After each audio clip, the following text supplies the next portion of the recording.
This time I'm going to talk about second expansion for the Race for the Galaxy card game Rebel vs Imperium.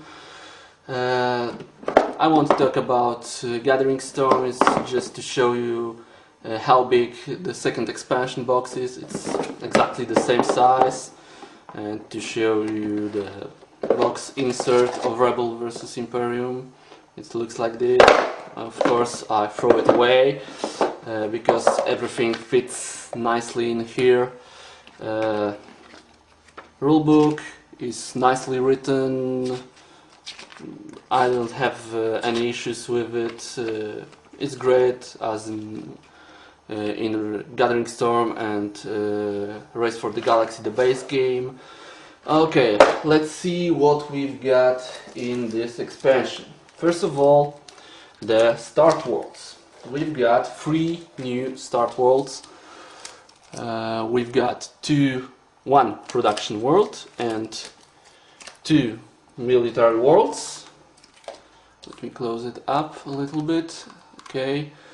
And the first big difference in the game with Rebel vs Imperium is that at the beginning of the game each of the players will get 1 military card start world and 1 production start world.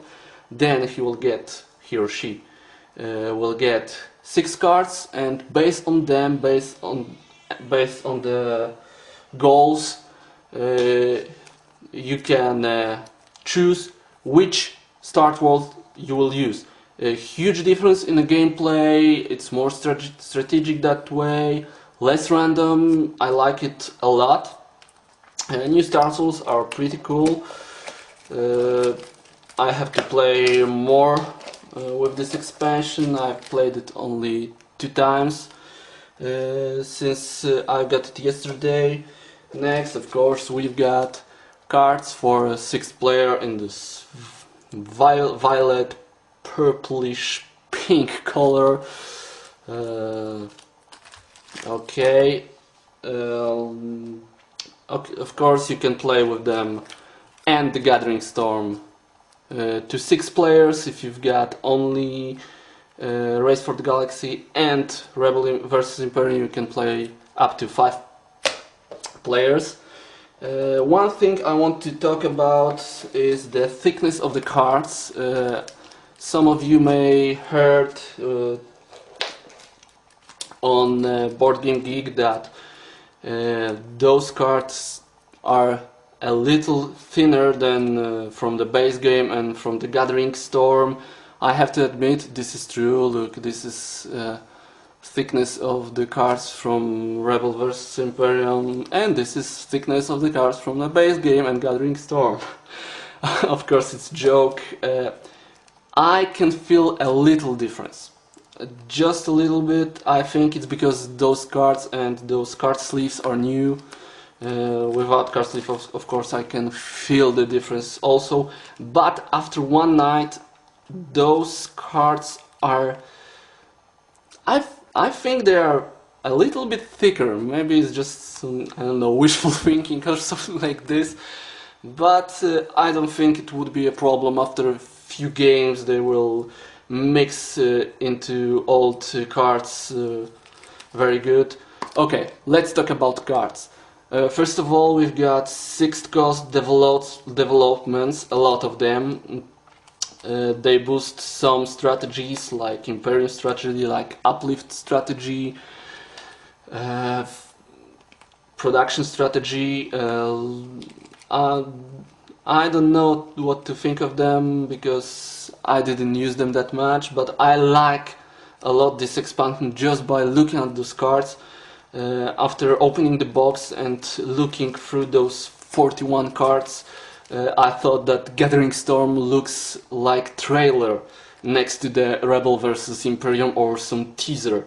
Those cards are great. There are new powers, new possibilities. I like it a lot. Of course, one of the new things is takeover rule. Now you can try to take over some military worlds from your opponents. It won't happen that often because to conquer, to take over worlds from another player, you have to have one of those 4 cards. And there are a lot of cards now, really a lot of them, so to get hold of them, well, you have to explore a lot. And then again, when you have it in your tableau, maybe you won't even have an opportunity to use them. But it's a new, nice, this sort of in-your-face mechanic. I don't know. I will have to look into it. I think it's really nice idea, and I like it. I hope that in next expansion they will go a little further with it to help players to see what they can conquer. We've got now those slides with, of course, wooden cubes. Some of the wooden cubes, with those you can mark how much military power you've got. Some of those cards allow you to conquer rebel worlds. Of course, if a person has a rebel world, if someone has a rebel world, then you mark it on this slider. It's really neat. You can see at the first glance how powerful another person is. It helps a lot. Here's a marker to show if we play with takeover rule or not. No, it's I don't need it that much, but it's okay. Another token. There are here some tokens to mark defense, because with I don't know, like Rebel Pact card, you can have higher defense than your military power to take over someone else's home world, military world. You have to have more military power than the other player's military power, plus the defense of the world you want to take over. Sometimes you can have more defense than you've got military power because of those new cards. Rest of the new cards, well, they boost military strategy, they boost some productions. I have to look into it, I have to play more to tell you more about it, but so far I like it. The only drawback I could see is that there are lots and lots of cards in a 2-player game. We, I don't know, explored to half of the deck. We didn't even explore it all, so it can be an issue, but there are a lot of explore powers on those cards, like this new mix and match explore. So after taking cards from explore, you discard cards from all your hand, not just the cards you took. There are lots and lots of new cards, interesting. My favorite, Hidden Fortress, +1 to the military power for each military world you have in your tableau. Huge! I don't know. Oh, new gambling world with new rules. I like it more than the previous version. Some development. This one is pretty cool. You've got 1 victory point each time there is a consume phase.